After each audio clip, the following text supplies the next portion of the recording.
Hi, my name is Becca Groberg, and I was involved in the publication of Ann Eliza's journal from the last 2 years of her life. And I just wanted to tell you my story about how I got involved and my role in it.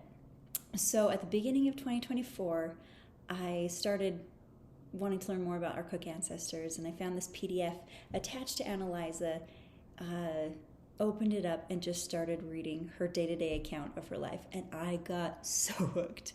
Like, I binged it like it was the Gilmore Girls. I stay up late at night just wanting to read everything. Anyway, it was so fun to hear about her just day-to-day experiences were really interesting to me, about the crops and the weather, and then how the bell at the church didn't work, and so nobody came to relief society because nobody knew what time to come. Anyway, I just found all these details so fun. And then even the bigger stories that were going on of the concern she had for her son who had mental health challenges, and her concern for another son who broke his arm, and how he's going to run the farm, and for the grandkids and their health. And anyway, it was just so it sucked me in. And but what I think I loved most was seeing her priorities. She wrote about her faith and her commitment to it, and her family, and her concern and love for them, and then her community and her country.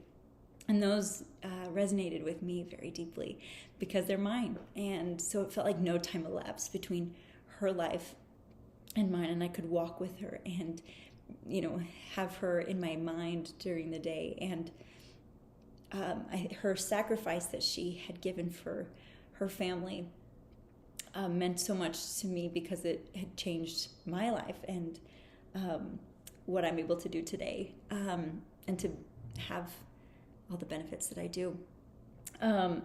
Because of my special experience reading it, I really wanted to give it to my dad, but it didn't seem like I could just print off this PDF and hand it to him and that it would feel like a gift. Anyway, so I wanted to make it into something that I could give to him at Christmas time. And so I talked to Marsha about it and said, this is something I would like to do. Would the organization be interested? And what do you think? And she had just visions of beauty that I did not anticipate. She's like, well, what if we re-edit it to modernize the grammar and the capitalization so that's really readable? And what if we add in information about the people and things that don't make sense? And so Marsha and Allison did so much work to make this something beyond what I had anticipated. And it really is so readable. The footnotes and the things, the words that get defined. Anyway, they did a beautiful job getting that research done. My job was to compile it and to get it into book format, and then to add in the supplemental information at the end, which is pedigree charts and pictures and maps and timelines, just so people have things to reference as they go, what is this family and who are all their kids? Because she had 16 kids. It's a lot of kids to keep track of for us today, let alone her in her time. Anyway, the bell. There's a picture of the bell even in here we included, because I just found that story so fun.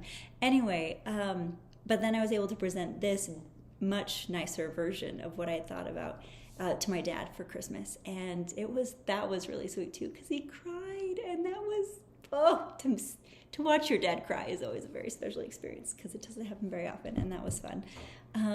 Anyway, and so I was so grateful to be a part of it, because it really was a special read for me, and then to be able to share it in a much nicer format. And anyway, I hope you as well read it. It was so good. Okay, enjoy.